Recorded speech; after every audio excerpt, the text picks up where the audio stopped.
Guys, Rajamahendravaram Mahakaleshwar ఆలయానికి సంబంధించిన full detail information video అయితే మన ఛానల్లో ప్రీవియస్ షార్ట్ వీడియోలో అయితే ఉంటుంది.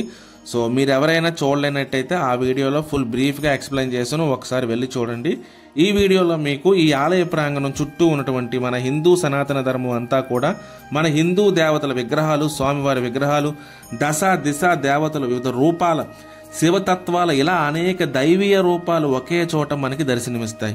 ఇక్కడ ప్రతి దేవుడి విగ్రహంలో కూడా ఎంతో అందంగా చాలా బాగుంటుంది, అంత అద్భుతంగా ఉంటుంది. ఈ విగ్రహాలు చూస్తే భక్తులు ఒక్కో దైవం వద్ద ఆగి నమస్కారం చేసుకుంటూ అలాగా ఆలయం మొత్తం ఒక పవిత్ర ప్రయాణంలో అనుభూతి పొందుతారు అన్ని చూసి కూడా. ఈ ఆలయం సందర్శించే వారికి ఇది ఒక డివైన్ ఎక్స్పీరియన్స్ లాంటిది. ఇక్కడ విగ్రహాలు రంగుల అలంకరణ కానీ విద్యుత్ కాంతుల్లో మరింత ఆధ్యాత్మికంగా మార్చేస్తాయి. ఈ టెంపుల్ చూస్తే ఈ ఆలయంలో అడుగుపెట్టిన క్షణం నుంచే మనసులో ఒక ప్రశాంతత, ఒక భక్తి తరంగం అలుముకుంటుంది. ఇక్కడికి వస్తే ఇక్కడ స్వామివారిని చూస్తే ఎంతో శక్తివంతంగా ఒక పవర్ ఎనర్జీ లాగా కనబడుతుంది. ఇక్కడ శివాలయం దర్శనం అనేది మనసు నిండా ఒక శక్తిని నింపుతుంది.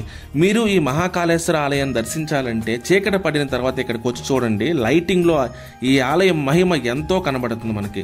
శివాలయం మొత్తం వెలుగుల్లో మెరిసిపోతూ ఒక దివ్యమైన కాంతి వలయంలో నిలిచినట్టు అనిపిస్తుంది. ఈ గోదావరి నదీ తీరాన ఉన్న మహాకాళేశ్వర ఆలయం రాజమండ్రికి ఎంతో విశిష్టతను తీసుకొచ్చింది. మీరు కూడా ఈ టెంపుల్ విజిట్ చేయండి, ఒక పాజిటివ్ వైబ్ అయితే వస్తుంది.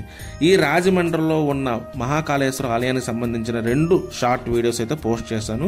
మొదటి వీడియోకి మంచి ఆదరణ అయితే కలిగింది. ఈ రెండో వీడియో కూడా లైక్ చేసి షేర్ చేసి సపోర్ట్ చేయండి. ఇలాంటి యూస్ఫుల్ కంటెంట్ కోసం మన ఛానల్ని సబ్స్క్రైబ్ చేస్తూ ఫాలో అవుతూ ఉండండి. Thank you for watching this video. Phanindra, మీ వైజాగ్ నుండి.